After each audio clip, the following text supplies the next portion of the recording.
राधे राधे। मेरे गुरुवर भोलेनाथ के चरणों में मेरा साष्टांग दंडवत प्रणाम है। आज का विषय है, जो श्री कृष्ण को पुरुषोत्तम जान लेता है वह सब प्रकार से श्री कृष्ण का ही भजन करता है, अर्थात वह श्री कृष्ण का अनन्य भक्त हो जाता है। अनिष्ट आशंका से मनुष्य के भीतर जो घबराहट होती है उसका नाम भय है, और उस भय के सर्वथा अभाव का नाम अभय है। भय दो रीति से होता है, बाहर से और भीतर से। बाहर से आने वाला भय, पहला, चोर, डाकू, व्याघ्र, सर्प आदि प्राणियों से जो भय होता है वह बाहर का भय है।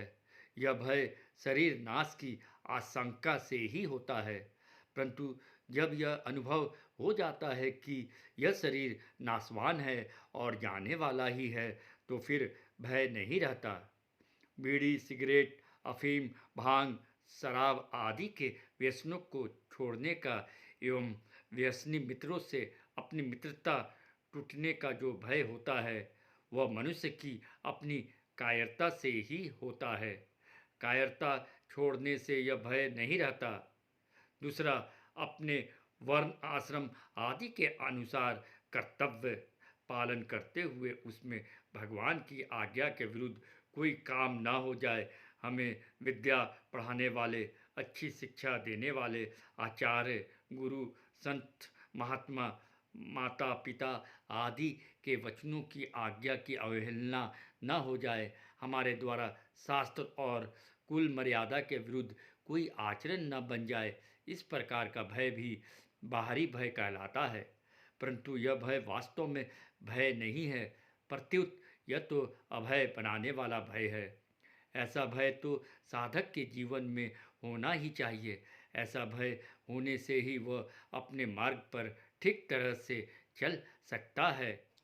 भीतर से पैदा होने वाला भय, पहला, मनुष्य जब पाप, अन्याय, अत्याचार आदि निषिद्ध आचरण करना चाहता है तब उनको करने की भावना मन में आते ही भीतर से भय पैदा होता है। मनुष्य निषिद्ध आचरण तभी तक करता है जब तक उसके मन में मेरा शरीर बना रहे, मेरा मान सम्मान होता रहे, मेरे को सांसारिक भोग पदार्थ मिलते रहें। इस प्रकार सांसारिक जड़ वस्तुओं की प्राप्ति का और उनकी रक्षा का उद्देश्य रहता है।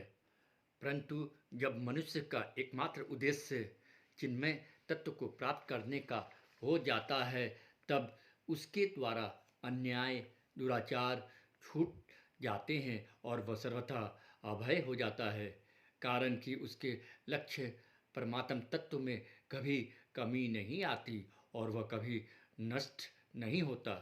दूसरा, जब मनुष्य के आचरण ठीक नहीं होते और वह अन्याय, अत्याचार आदि में लगा रहता है, तब उसको भय लगता है। जैसे रावण से मनुष्य, देवता, यक्ष, राक्षस आदि सभी डरते थे, पर वही रावण जब सीता का हरण करने के लिए जाता है तब वो डरता है। ऐसे ही कौरव की 11 अक्षौहिणी सेना के बाजे बजे तो उसका पांडव सेना पर कुछ भी असर नहीं हुआ, पर जब पांडव की 7 अक्षौहिणी सेना के बाजे बजे तब कौरव सेना के हृदय विदीर्ण हो गए। तात्पर्य यह कि अन्याय, अत्याचार करने वालों के हृदय कमज़ोर हो जाते हैं, इसलिए वे भयभीत होते हैं। जब मनुष्य अन्याय आदि को छोड़कर अपने आचरणों एवं भावों को शुद्ध बनाता है तब उसका भय मिट जाता है। तीसरा, मनुष्य शरीर प्राप्त करके यह जीव जब तक करने योग्य को नहीं करता, जानने योग्य को नहीं जानता और पाने योग्य को नहीं पाता, तब तक वह सर्वथा अभय नहीं हो सकता। उसके जीवन में भय रहता ही है। भगवान की तरफ चलने वाला साधक भगवान पर जितना जितना अधिक विश्वास करता है और उनके आश्रित होता है, उतना ही उतना वह अभय होता चला जाता है। उसमें स्वतः यह विचार आता है कि मैं तो भगवान का अंश हूँ, अतः कभी नष्ट होने वाला नहीं हूँ, तो फिर भय किस बात का। और संसार के अंश, शरीर आदि सब पदार्थ प्रतिक्षण नष्ट हो रहे हैं, तो फिर भय किस बात का? ऐसा विवेक स्पष्ट रूप से प्रकट होने पर भय स्वतः नष्ट हो जाता है और साधक सर्वथा अभय हो जाता है। भगवान के साथ संबंध जोड़ने पर, भगवान को ही अपना मानने पर शरीर कुटुंब आदि में ममता नहीं रहती। ममता न रहने से मरने का भय नहीं रहता और साधक अभय हो जाता है। अंतःकरण की सम्यक शुद्धि को सत्व संशुद्धि कहते हैं। सम्यक शुद्धि क्या है? संसार से राग रहित होकर भगवान में अनुराग हो जाना ही अंतःकरण की सम्यक शुद्धि है।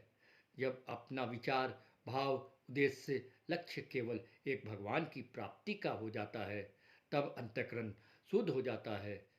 कारण कि नाशवान वस्तुओं की प्राप्ति का उद्देश्य होने से ही अंतःकरण में मल, विक्षेप और आवरण, ये तीन तरह के दोष आते हैं।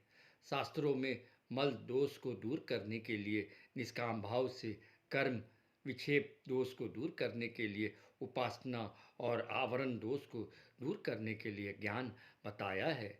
यह होने पर भी अंतःकरण की शुद्धि के लिए सबसे बढ़िया उपाय है अंतःकरण को अपना न मानना। साधक को पुराने पाप को दूर करने के लिए या किसी परिस्थिति के वशीभूत होकर किए गए नए पाप को दूर करने के लिए अन्य प्रायश्चित करने की उतनी आवश्यकता नहीं है। उसको तो चाहिए कि वह जो साधन कर रहा है उसी में उत्साह और तत्परता पूर्वक लगा रहे। फिर उसके ज्ञात अज्ञात सब पाप दूर हो जाएंगे और अंतःकरण स्वतः शुद्ध हो जाएगा। साधक में ऐसी एक भावना बन जाती है कि साधन भजन करना अलग काम है और व्यापार धंधा आदि करना अलग काम है, अर्थात ये दोनों अलग अलग विभाग हैं। इसलिए व्यापार आदि व्यवहार में झूठ कपट आदि तो करने ही पड़ते हैं। ऐसी जो छूट ली जाती है उससे अंतःकरण बहुत ही अशुद्ध होता है। साधन के साथ साथ जो असाधन होता रहता है उससे साधन में जल्दी उन्नति नहीं होती। इसलिए साधक को सदा सावधान रहना चाहिए, अर्थात नया पाप कभी न बने, ऐसी सावधानी सदा सर्वदा बनी रहनी चाहिए। साधक भूल से किए हुए दुष्कर्मों के अनुसार अपने को दोषी मान लेता है और अपना बुरा करने वाले व्यक्ति को भी दोषी मान लेता है, जिससे उसका अंतःकरण अशुद्ध हो जाता है। उस अशुद्धि को मिटाने के लिए साधक को चाहिए कि वह भूल से किए हुए दुष्कर्म को पुनः कभी न करने का दृढ़ व्रत ले ले तथा अपना बुरा करने वाले व्यक्ति के अपराध को क्षमा मांगे बिना ही क्षमा कर दे और भगवान से प्रार्थना करे कि हे नाथ, मेरा जो कुछ बुरा हुआ है वह तो मेरे दुष्कर्मों का ही फल है। वह बेचारा तो मुफ्त में ही ऐसा कर बैठा है, इसमें कोई दोष नहीं है, आप उसे क्षमा कर दे। ऐसा करने से अंतःकरण शुद्ध हो जाता है। जय श्री राधे श्याम।